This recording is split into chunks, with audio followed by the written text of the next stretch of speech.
बहनों, मैं आपका अपना छोटा भाई अभिषेक थपलियाल फ्रॉम UK09 व्लॉग्स हाजिर हूँ आप सबके बीच में एक नया व्लॉग लेके।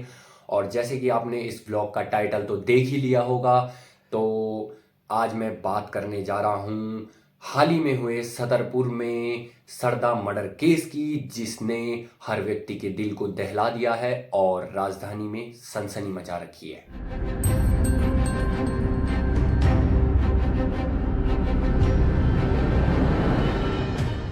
तो आज की ये कहानी शुरू होती है 2018 में मुंबई में स्थित मलाड के कॉल सेंटर में, जहां की लड़की सरदा काम किया करती थी और उसकी दोस्ती पहली बार आफताब से हुई। तो सूत्रों के अनुसार बताया जा रहा है कि जब इन दोनों की एक दूसरे से दोस्ती हुई तो युवती की उम्र 25 साल और आफताब की उम्र 27 वर्ष बताई जा रही है। उसके पश्चात धीरे धीरे इन दोनों में दोस्ती हुई और धीरे धीरे इनमें प्रेम प्रसंग हुआ। तो वर्ष 2016 में युवती के माँ बाप अलग हो चुके थे और युवती अपनी माँ के साथ रहना शुरू कर दिया था। तो पहले आफताब ने युवती को अपनी इमोशनल अफेयर के जाल में फंसाया और उसके बाद उसे लिविंग रिलेशनशिप में रहने के लिए तैयार किया, जिसके चलते युवती ने अपनी माँ से काफ़ी लड़ाई झगड़ा किया, क्योंकि युवती की माँ इस पक्ष में नहीं थी। और उसके बाद युवती ने अपनी माँ को कह दिया कि मैं अब 25 वर्ष की हो चुकी हूँ और मैं अपना फैसला खुद कर सकती हूँ और आज से मैं आपकी बेटी नहीं हूँ। इसके साथ दोनों लिविंग रिलेशनशिप में रहने लगे, जिस बात से युवती की माँ को अच्छा नहीं लगा और बेटी को खुद से दूर देखकर पुत्र वियोग में 23 जनवरी सन 2020 को सुमन ने अपनी आखिरी सांसें ली। माँ के मरने के बाद सरदा की अपने पिता से 4 साल बाद पहली बार बात हुई थी, जिसमें उसने बताया कि आफताब उसे उत्पीड़न करता है और उसी के साथ बदसलूकी करता है। जिस प्रकार आप जानते हैं कि आफताब एक शातिर युवक था, उसने दोबारा युवती को मनाया और उस युवती भी खुशी खुशी उसके साथ रहने के लिए तैयार हो गई। ये वो वक्त, ये वो लम्हा था जब सरदा की हंसती खेलती जिंदगी में ग्रहण लग गया। तो इसी के साथ जो सबसे पहला प्रश्न सबके दिमाग में और हमारे दिमाग में उत्पन्न हो रहा है वो ये है कि आफताब अमीन पूनावाला आखिरकार था कौन। इसी के साथ मैं आपको बताता हूँ कि आखिरकार आफताब अमीन पूनावाला है कौन। तो आफताब अमीन पूनावाला मुंबई का रहने वाला है और ये पेशे से एक बहुत ही बेहतरीन शेफ है। इसने अपना बैचलर्स ऑफ मैनेजमेंट मुंबई के जाने माने कॉलेज LS रहेजा से किया था। इसे फूड ब्लॉगिंग का भी शौक है, जिसके चलते इसने अपनी एक फूड ब्लॉगिंग की वेबसाइट भी बनाई है जिसका नाम है हंग्री छोकरो।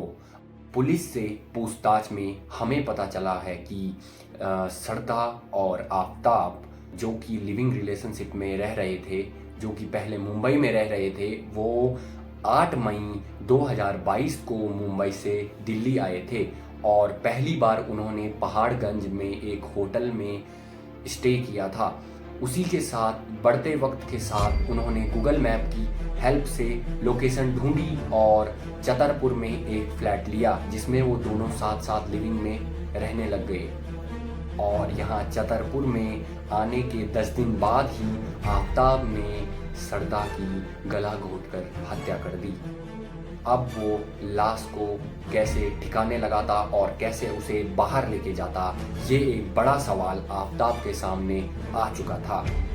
तो अपनी शातिरता का परिचय देते हुए आफताब ने सोचा कि लाश को कई टुकड़ों में काट कर ठिकाने लगा दिया जाए, जिसके लिए उसने अपने फूड ब्लॉगिंग का तरीका अपनाया। पहले बाजार से एक आरी खरीदी और साथ ही में 300 लीटर का एक डीप फ्रीज भी खरीदा और इसी के साथ बहुत सारे रूम फ्रेशनर भी खरीदे, ताकि जब वो लाश को काटे और उन्हें साफ करके टुकड़ों को एक जगह एकत्रित करे तो उससे किसी भी प्रकार की बदबू ना आए।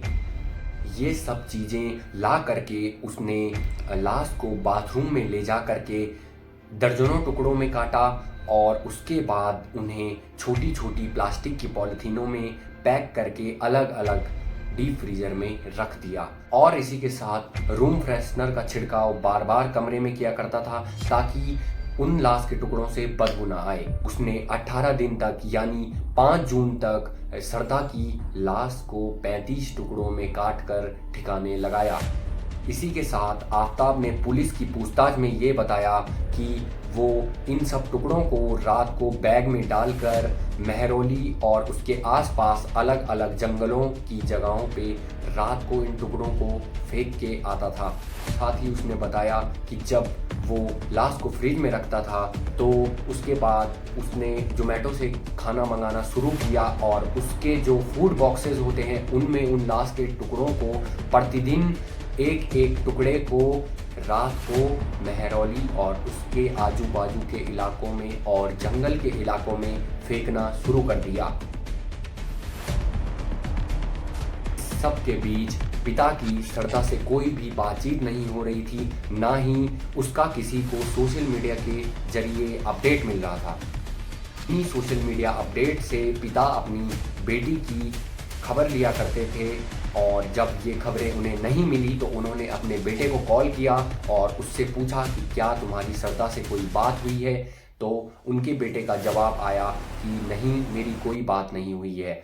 बेटे के द्वारा फिर एक कॉमन फ्रेंड का नंबर उन्हें प्राप्त हुआ और उन्होंने कॉमन फ्रेंड से जब बात की तो कॉमन फ्रेंड ने उन्हें बताया कि उससे भी 2 महीने से सरदा की कोई बातचीत नहीं हुई। इसी के साथ पिता का शक और ही ज़्यादा मजबूत हो गया और उन्हें कहीं ना कहीं ये लगने लग गया कि मेरी बेटी के साथ हो ना हो, कहीं ना कहीं कुछ ना कुछ तो अनहोनी हो चुकी है। इसी के साथ पिता ने मुंबई में सरदा की गुमशुदगी की रिपोर्ट लिखवाई और साथ ही में दिल्ली सर्विलेंस में एक कंप्लेंट की और इसी के साथ शुरू हुआ एक दिल दहला देने वाला सिलसिला कि 19 मई से युवती का फ़ोन बंद आ रहा था, जिसके कारण पिता चिंतित हो उठे और वो बार बार एक ही बात को दोहराए जा रहे थे कि मेरी बेटी हमेशा जिद करती थी कि मैं आफताब से ही शादी करूंगी और आफताब उसका फ़ायदा उठाना चाहता था। इसीलिए वो इस दावे के साथ कह रहे थे कि आफताब ने ही मेरी बेटी का मर्डर किया है। पिता के इस चिंतन के बाद जब केस दिल्ली सर्विलेंस के पास पहुंचा तब हुआ इस केस में एक बहुत ही बड़ा खुलासा। आफताब नाम का जो ये युवक था, ये लगभग सरदा की मौत से 1 महीने पहले से ही एक दूसरी लड़की को अपने फ्लैट पे लाया करता था और उसके साथ मौज मस्ती किया करता था। जैसे ही ये बात सरदा को पता चली, उन दोनों के बीच में आपसी झगड़ा हुआ और पूछताछ में आफताब ने बताया कि मैंने सरदा की छाती के ऊपर चढ़ के उसका गला दबाया और उसे जान से मार दिया। जब आफताब इस दूसरी लड़की को कमरे पे लेके आता था और ये दोनों मौज मस्ती किया करते थे, उस सातिर इंसान ने और उस सातिर युवक ने इस लड़की को जरा भी भनक नहीं होने दी कि फ्रिज के अंदर सरदा की लाश पड़ी हुई है। जब उसने लाश को बाथरूम में ले जाके काटना शुरू किया तो उससे जो खून बहा और फर्श पे जो लहूलुहान हुआ उसको साफ करने के लिए इस बंदे ने बहुत ही चालाकी के साथ सल्फ्यूरिक हाइपोफ्लोरिक एसिड का यूज़ किया, जिसकी जानकारी इसे गूगल से प्राप्त हुई। तो आप इससे अंदाज़ा लगा सकते हैं कि ये इंसान कितना सातिर और जाना माना क्रिमिनल है। ये सब इसने इसलिए किया ताकि कल की दिन कोई भी सर्विलियंस अगर इस केस की छानबीन करे और जांच पड़ताल करे तो उन्हें पता ना लग पाए कि ऐसा कुछ हो चुका है। युवक ने साथ ही में पुलिस की पूछताछ में ये भी बताया कि खून के जो धब्बे और लाश की जो बदबू है उसे छुपाने के लिए जो एसिड वगैरह का प्रयोग उसने किया, उस सब की जानकारी उसे गूगल से प्राप्त हुई। इसी के साथ साथ लाश को कैसे काटा जाएगा, कहाँ उसे ठिकाने लगाया जाएगा, किस हिस्से को किस भाग में काटा जाएगा, कितने टुकड़ों में काटा जाएगा, ये सारी इंफॉर्मेशन भी उसे गूगल से प्राप्त हुई। तो आप देख सकते हैं कि ये इंसान कितना सातिर था। इसने हमारी डिजिटलाइजेशन का पूरा फ़ायदा उठाया है और ये एक सोचा समझा ब्लाइंड मर्डर है। तो सूत्रों के अनुसार पुलिस की जांच में ये अवेलना सामने आ रही है कि ये मर्डर गे, लेस्बियन या फिर ओपन रिलेशनशिप के चक्कर से हुआ है।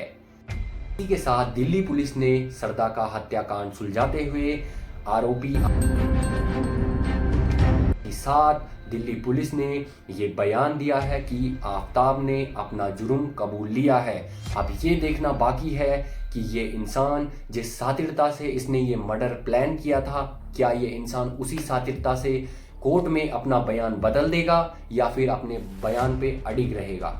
लेकिन पुलिस के लिए सरदा का इस हत्याकांड को सुलझाना और उसके लिए ठोस से ठोस दस्तावेज अदालत में पेश करना ये एक बहुत ही बड़ी चुनौती मानी जा रही है, क्योंकि दिन प्रतिदिन इसमें नए नए खुलासे होते जा रहे हैं, नए नए फैक्ट पता चल रहे हैं और ऐसे अनगिनत बातें पता चल रही हैं जिनकी आप अपेक्षा नहीं कर सकते। जिस प्रकार इस केस में दिन प्रतिदिन कुछ नया देखने को मिल रहा है, पुलिस के सामने नई नई चुनौतियां आ रही हैं, तो अब ये देखना है कि पुलिस इन चुनौतियों को पार कर पाएगी कि नहीं।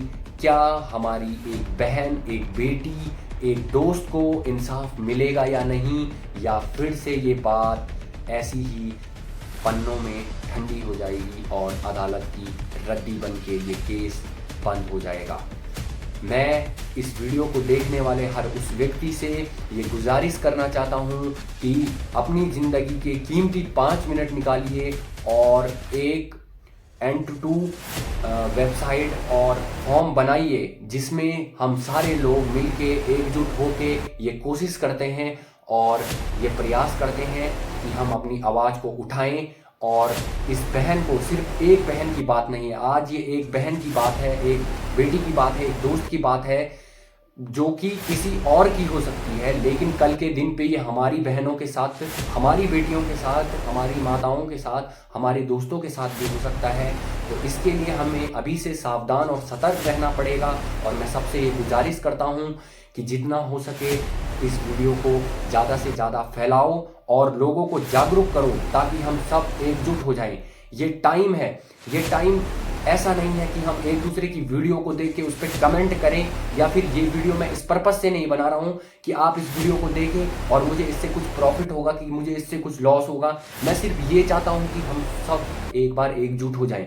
जिस प्रकार से ये देश सिर्फ बोल रहा है कि हम एकजुट हैं, पर देखने को कभी नहीं मिला है हमें कि हम एकजुट हैं, आज तक नहीं मिला। अभी कुछ दिनों पहले हाल ही में जैसे हमारे उत्तराखंड में बहुत ही बड़ा और भयानक एक मंजर हुआ है बहन अंकिता भंडारी के साथ, उसी प्रकार से आज ये हमारी एक और बहन सरदा के साथ ये बात हुई है। और ये आज की बात नहीं है, सालों से ये हरकतें, जो ये गुनाह है, ये चलता हुआ आ रहा है।